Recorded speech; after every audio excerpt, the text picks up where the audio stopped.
በአፋር ክልል የተደረገው ተቃውሞ ዛሬም ቀጥሎ ውሏል። በተለያዩ ወረዳዎች ዛሬም ሲቀጥል እንግዲህ በተለያዩ መፈክሮችንም ይዘው ወጥቷል። በመጋሌ ወረዳ ዛሬም ከባድ የሆነ ሰላማዊ ሰልፍ መደረጉን መረጃዎች ደርሰውናል።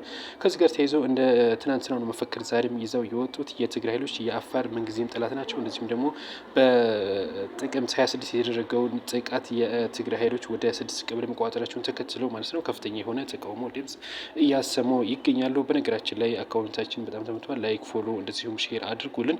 ኮፒ ሊንክም በተደረጉልን ሌሎች አዳዲስ መረጃዎች ይዘን ወደ እናንተ ለመቅረብ ጣቅም ይሆነናል ማለት ነው። መልካም ቆይታ።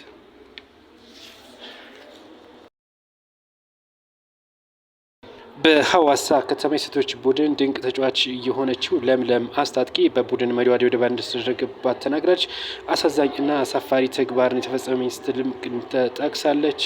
በሐዋሳ ከነማ እግር ኳስ ክለብ የሴቶች ቡድን አምበል የሆነችውና የክለቡ ቡድን ጥንካሬ ምንጭ የሆነችው ተጫዋች ለምለም አስታጥቄ በቡድን መሪዋ ታረቀኝ ነው ድብደባ የተደረገብኝ ስትል ገልጻለች። በማህበራዊ ሚዲያዎችም በተለያዩ ሚዲያዎች እየተዘዋወረ ይገኛል።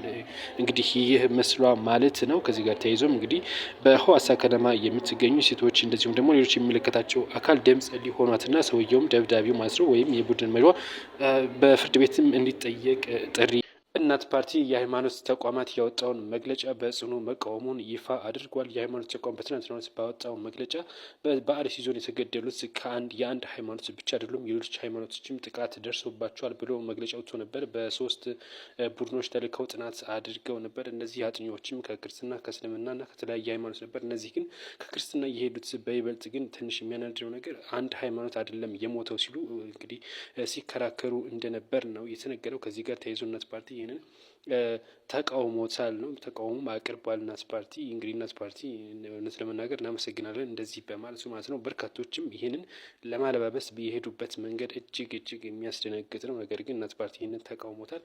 ሌሎችም አባቶች እንዲቃወሙ ጥሪ ቀርቦላቸዋል። በአመራርነት ቆይታቸው ለነበራቸው አስተዋጽኦ የአመስግነው የሽኝት ፕሮግራም እንደተዘጋጀላቸው ነው መረጃዎቹ የደረሰን።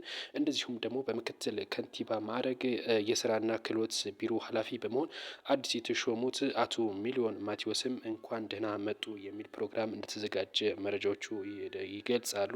ከዚህ ጋር ተያይዞ አቶ ጥራቱ በየነ እንግዲህ የሽኝት ፕሮግራም ተደርጎላቸዋል። ነገር ግን ሌላ በምን አይነት ዘርፍ ይሰማሩ ይፋ አልተደረገም። ከስራ ዘርፋቸው ግን ሽኝት ተደርጎላቸው ተሰናብተዋል።